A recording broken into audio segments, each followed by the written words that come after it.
single day I'm gonna make something great.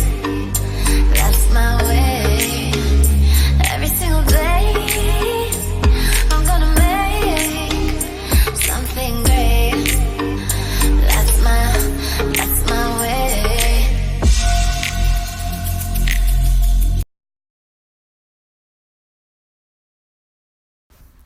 Hi guys, I wanted to record this video because I think it's important. It's been on my mind for a few days, and I have this tendency where, like, if I don't record something that I'm thinking about immediately, I'll forget about it.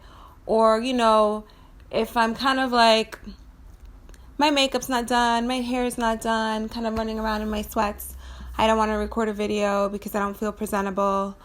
But the truth is that none of that should really matter, but it does, and so even though that's unfortunate, I still want to deliver my message. And, something that's been on my mind for actually a number of years is the way people parent their children. You know what I mean? Like, some parents are really, really cruel, really cold. And, I've tried to wrap my head around the fact that people treat people differently, and I accept it when it comes, from one adult to another.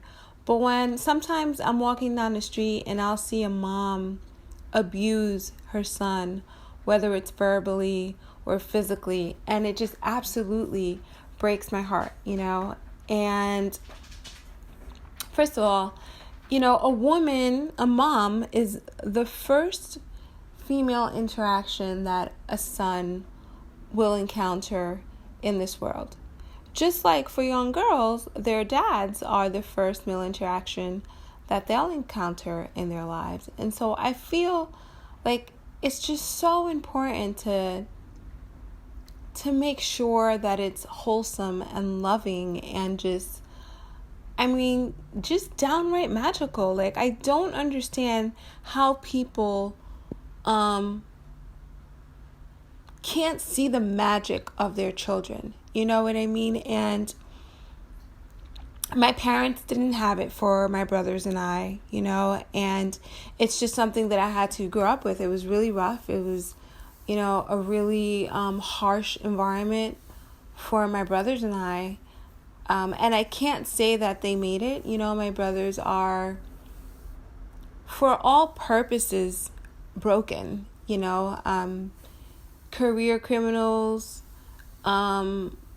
drug using, been in and out of rehab, in and out of jail for a number of times. And, it was to the point where I don't even speak to my twin brother. I speak to my younger brother, who I absolutely love to the moon and back. But it hurts me to see that he's never really overcome the struggles of our youth. His demons still haunt him.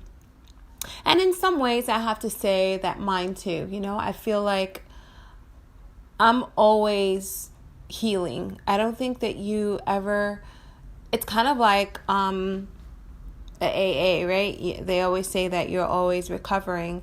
And in some ways, I feel like anyone who's had a rough childhood, we're always recovering from that. Because even when you're doing great in life, something might trigger a memory, something that happens in your life might trigger a feeling, and then you have to kind of like rein yourself in and, put yourself back together. So in that sense, I would say that I'm always recovering.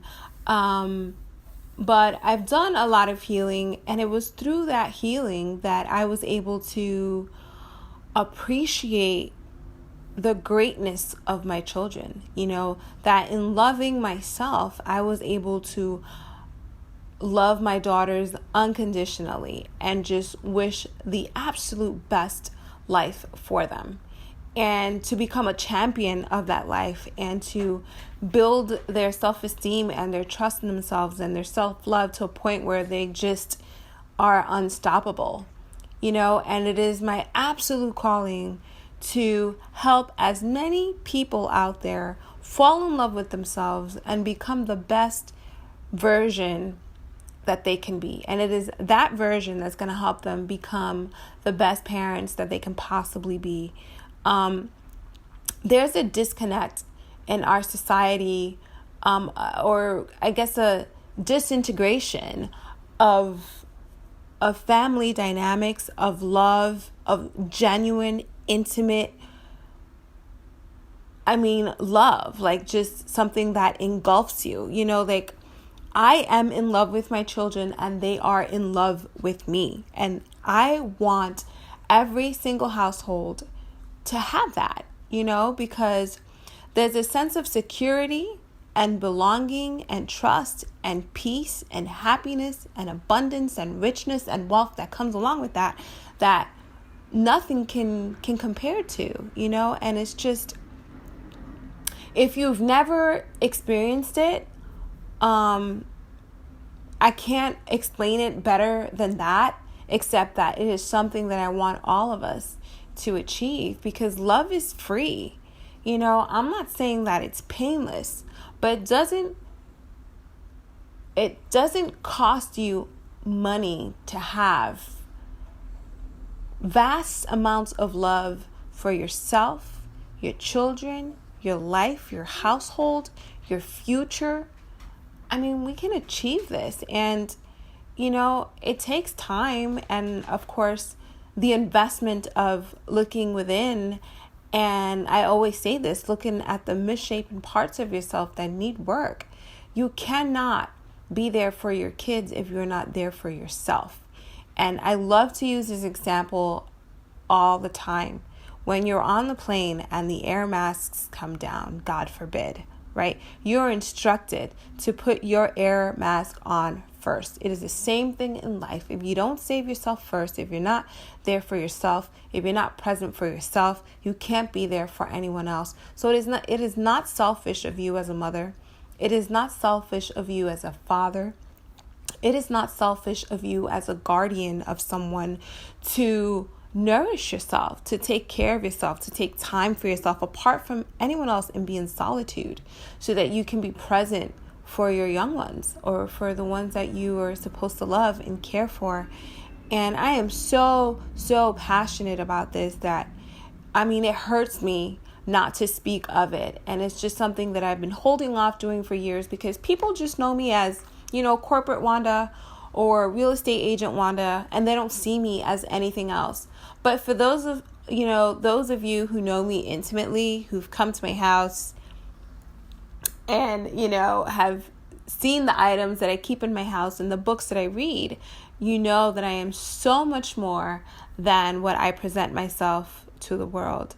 My daughters get mad at me because they know that I should be doing a lot more with my knowledge and, the way that I feel about children and families and, and I want to make them proud.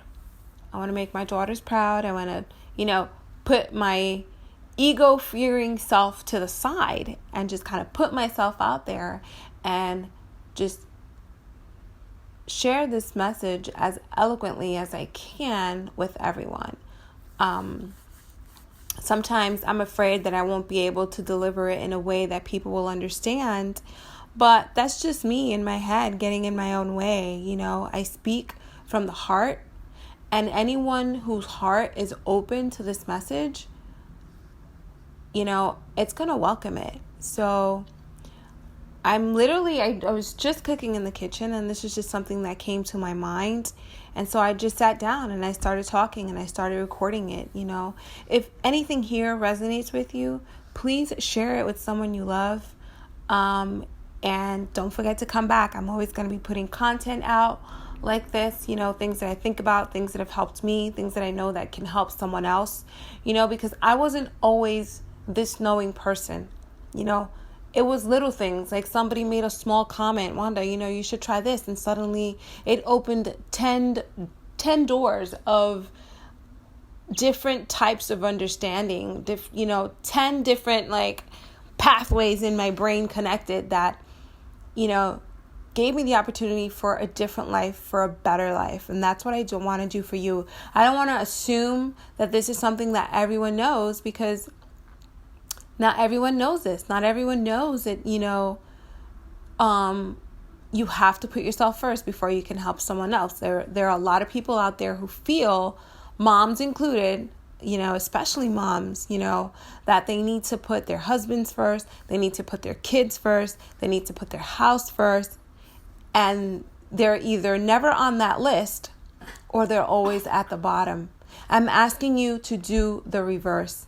I'm asking you, okay, to at least for a moment in time, even if it's just 90 days, try it out first. Do the reverse. Put yourself first. Go get that manicure, go get that massage, go wake up in the morning and, go for a run, go to the gym, make dinner a little bit late because you're going to the gym after work. Do those things for yourself for 90 days. Make yourself feel better and see how much easier it is for you to give from a full cup, right? Because we can't pour from an empty cup. And I think that serving others and not self-serving, which is what I like to call it, is not sustainable in the long term. So, I would say to you that love, as simple as it's supposed to be, it is equally complex in the sense that we can do it all wrong if we're not careful, and love is supposed to include us too, the moms, the dads, the adults, the caretakers, the givers. Don't leave yourself for last. Don't mistreat your kids. Don't mistreat the people you love. Work on your sense of self-worth, of your loyalty, of respect in your house. Really, really manage your house and just watch your life change. I promise that even if it's a slow change, it is going to change. Take care.